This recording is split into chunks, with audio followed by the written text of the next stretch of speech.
Okay, so picking up on how to successfully rear a your daughter as a single male. Um, Now, my daughter, she was the only child also. It was just her. So that also presents some other uh, layers of things the child is missing or is desirous of as an only child. There was an excellent book that I read while I was while I was getting my degree for for human development and psychology. It was called Reviving Ophelia. Reviving Ophelia. Can't remember the author right now, but Google, you don't need the author. Just Google it and it'll come up. Excellent book for understanding the mind and the implications of being an only child. Um, I'm sorry, that particular book um, is not so much for being only child, but for being the implications for being a girl, a female child. Excuse me, a female child, and because as a male, you're just not going to get that without studying it. But the only child, there's a book. Trying to recall the title to that. I'll probably have to post it because there is a book that had excellent knowledge and information about what it's like to be only child, and the title will come to me in a moment here. But and so understanding both of those dynamics are very important, very important. And so one of the things is that to understand that little girls are oftentimes called, pretty. Oh, you're so pretty, and this is what they're rewarded for, and this is what they're encouraged in. And people do it innocently. They do it, meaning nothing wrong about it. But if you think about it, little boys may be told every now and then, you're handsome, but that's not the primary thing. It's not. And so expectations are what children are going to really go for, try to meet and exceed. And so I, as much as possible, discourage that. And one of the ways of discouraging some of this stuff is to make the child aware of it. To talk to the child like, hey, you know what? A lot of times little girls are constantly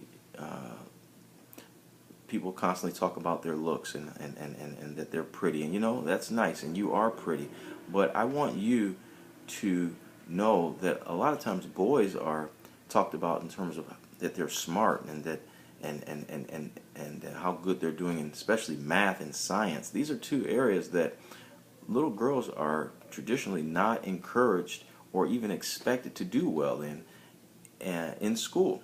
And oftentimes the teacher, whether male or female, just has a natural cultural bias, where they're not maybe intentionally doing this, but they're not treating the little girls the same way when it comes to especially those subjects. And so it's important for your child to be encouraged to take your little girl, especially to take math seriously. I expect you to be the best in your class in math. I expect you to be the best in your class in everything, actually.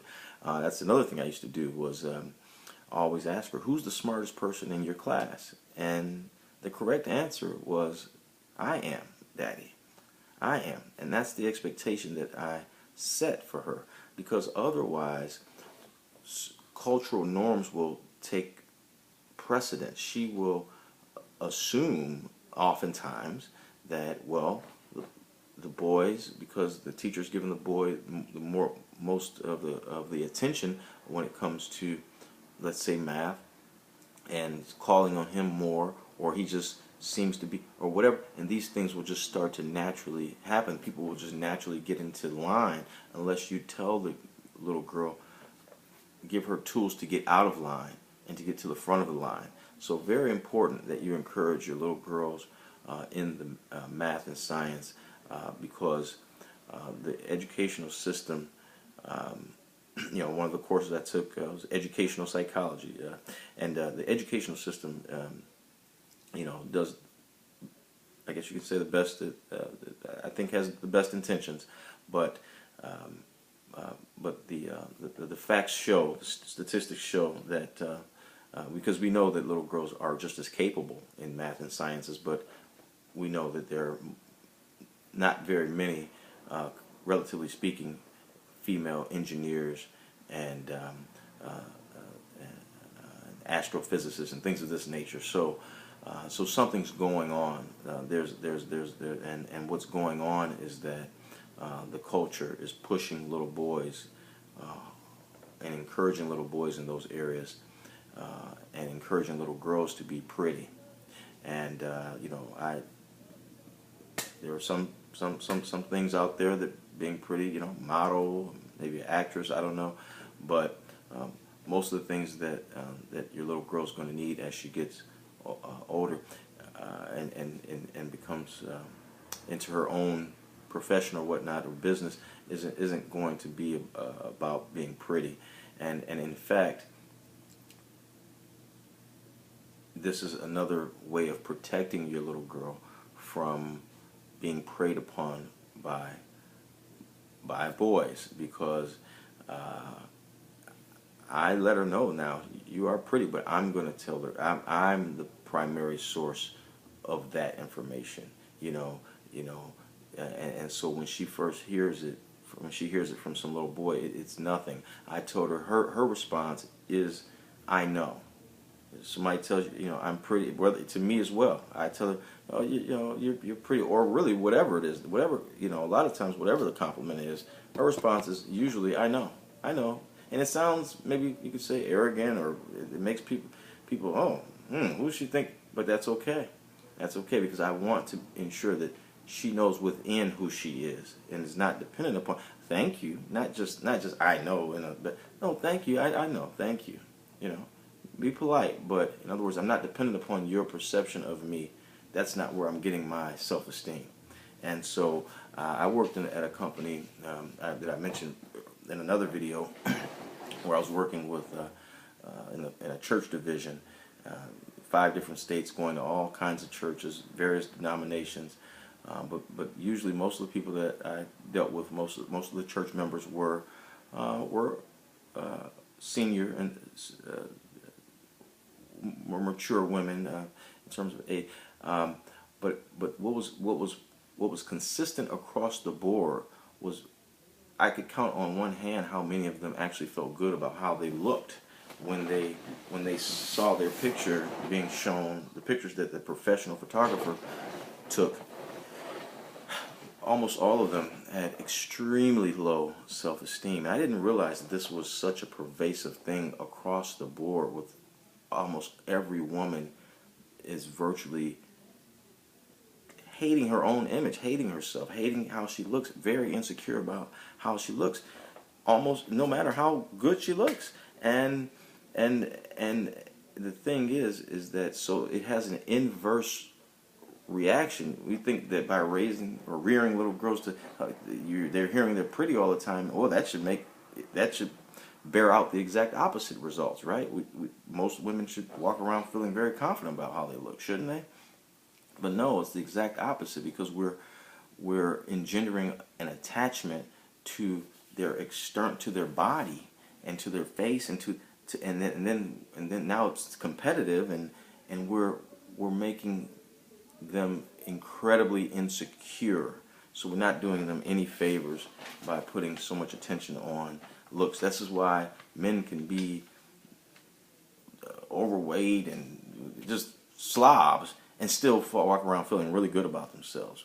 But the woman has just a little extra weight or any kind of imperfection, is always dissatisfied with her body. That's a crime that society has committed on women, and so don't let it happen to your little girl. All right. Let's see. Now, boredom. It's important to encourage boredom. Meaning, don't try to fill up your child's space 100% of the time with things to do. television, I can't say enough, is almost always not really great. There's more creative things, more better things they can be doing almost all the time, and it may seem like punishment, but believe me, you're doing a great service to get your child to the point of understanding that television is really not their friend.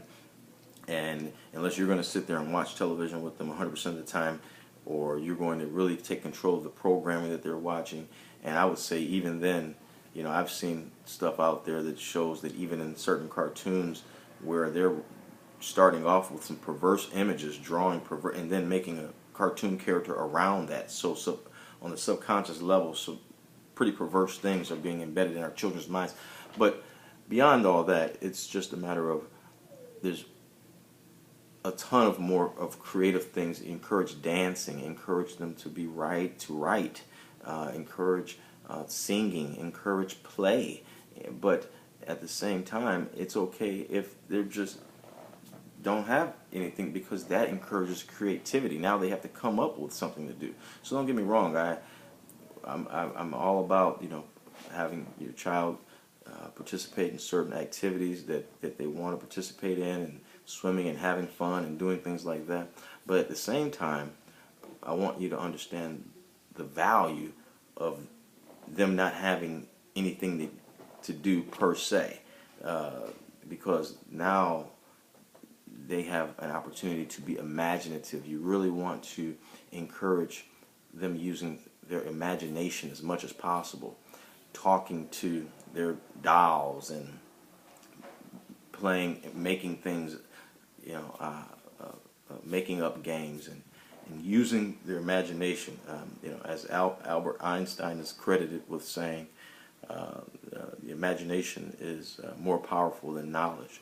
So everything that we enjoy, everything that we're surrounded by, started in someone's imagination, started in someone's mind. So that's why I tell my daughter, you know, is that I want you to have the mind that can create the games, that can create the shows. Don't just sit back and be a passive consumer of what other people have created. How did they get their mind to be so broad and so vast? Well, they didn't do it by just sitting and watching television, you know, or even just by sitting. If it's going to be a game, Lumosity is the game that I like. Now, don't get me wrong, my daughter has all the stuff, you know, she's going to play the games, and she's my little girl, she's gets, you know, I'm not tough enough to, you know, hey, if she says she wants it enough times, okay, you know, but we're going to definitely balance it out with, you know, with some things that are cerebral that I know are helping the brain, and Lumosity, I think, is the best thing going, because when it comes to your child really having a competitive advantage in terms of their mental development, their cognitive development, because after they play those games, you know that they have literally improved their neural networks. Their mind has actually expanded. Their brains, so I'm going to end this here and pick up on another video.